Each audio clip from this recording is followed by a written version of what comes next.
R माध्यमिक विद्यालयातील शिक्षकांचा एल्गार मुख्याध्यापक नियुक्तीची मागणी।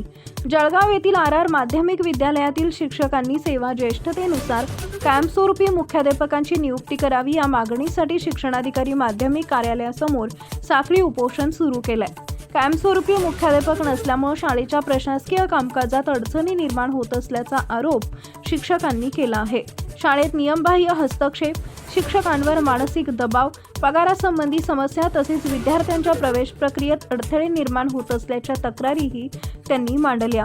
देशाच्या पहिल्या महिला राष्ट्रपती प्रतिभा पाटील यांनीही याच विद्यालयातून शिक्षण घेतल्यानं या शाळेला विशेष ऐतिहासिक महत्त्व आहे। दरम्यान सेवा ज्येष्ठतेनुसार मुख्याध्यापकांची तातडीनं नियुक्ती करावी आणि शाळेतील मनमानी कारभारावर नियंत्रण आणावे अशी मागणी शिक्षक व संघटनांनी केली आहे।